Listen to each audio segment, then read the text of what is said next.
Setelah adanya putusan vonis untuk Richard Eliezer pada kasus pembunuhan Brigadir Yosua, kini Eliezer menunggu sidang Komisi Kode Etik Polri untuk memastikan apakah Eliezer dapat kembali menjadi anggota Polri. Eliezer divonis 1 tahun 6 bulan penjara, lalu seberapa besar peluang Eliezer menjadi anggota Polri kembali? Jadi seberapa besar nih peluang dari Richard Eliezer untuk bisa kembali bergabung di institusi Polri?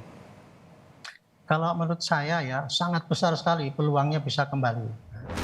Pernyataan tersebut disampaikan oleh Irjen Purnawirawan Arianto Sutadi, penasihat ahli Kapolri. Menurutnya, Eliezer dihukum selama 1 tahun 6 bulan tersebut menjadi peluang besar Eliezer untuk menjadi anggota Polri kembali. Hal tersebut diatur oleh Peraturan Polisi Nomor 7 Tahun 2022. Dalam aturan tersebut, hukuman yang diterima Eliezer tergolong tidak terlalu berat, sehingga mempunyai peluang besar untuk kembali ke Polri. Hukumannya kan cuma 1 tahun 6 bulan. Berarti dia tidak termasuk kategori yang paling berat, Pak, gitu. Oke. Jadi dari Perpol maupun dari Perkap dari 14 2011 maupun dari Perpol yang sekarang ini itu tidak termasuk dalam yang kategori yang berat karena hukumannya kan cuma 1 tahun 6 bulan. Ini tidak pantas dia di PTDH. Itu gitu, Pak. Jadi pasti dia lebih ringan daripada itu.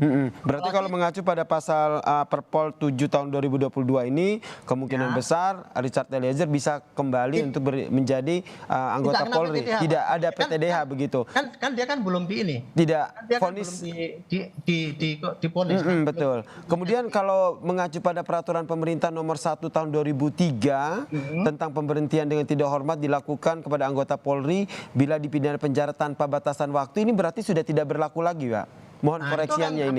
Kan bunyinya kan segini, Pak. Sekarang kalau kita berpikir pada aturan nih, Pak, kode etik itu, Pak. Kode etik itu menjatuhkan PTDH itu kepada polisi yang memang sudah tidak pantas untuk dipertahankan di lingkungan kepolisian kan gitu.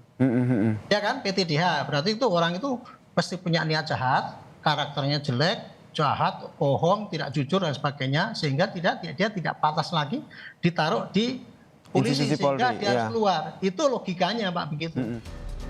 Kapolri Jenderal Listio Sigit Prabowo menyebut ada peluang bagi Barada Eliezer untuk menjadi anggota Polri setelah menjalani hukumannya. Kapolri telah memerintahkan Divisi Propam Polri untuk menggelar sidang Komisi Kode Etik Profesi untuk menentukan kelanjutan karir Eliezer di Polri. Untuk bisa memutuskan satu keputusan yang adil bagi semua pihak. Ada kemungkinan untuk balik ke Brimob lagi ya, Pak? Balik ke Brimob itu terbuka, Pak? Ya, peluang itu ada. Kompolnas pun menilai pertimbangan hakim di pengadilan negeri akan jadi pertimbangan meringankan juga bagi sidang etik Eliezer. Menurut pengamatan kami dari hasil persidangan, putusannya, pertimbangan hakim, banyak hal yang nantinya tentunya akan menjadi pertimbangan dari Majelis Kode Etik dalam menyidangkan kasus Eliezer untuk hal-hal yang meringankan dari kacamata etik. Hingga saat ini, sidang kode etik masih dalam persiapan proses administrasi dan lain-lainnya oleh Divisi Propam. Apakah sang penguak fakta dalam kasus pembunuhan Yosua ini dapat terus mengabdi pada negara sebagai anggota Polri? Atau karirnya terhenti pasca vonis kasus pembunuhan Yosua? Tim Liputan, Kompas TV.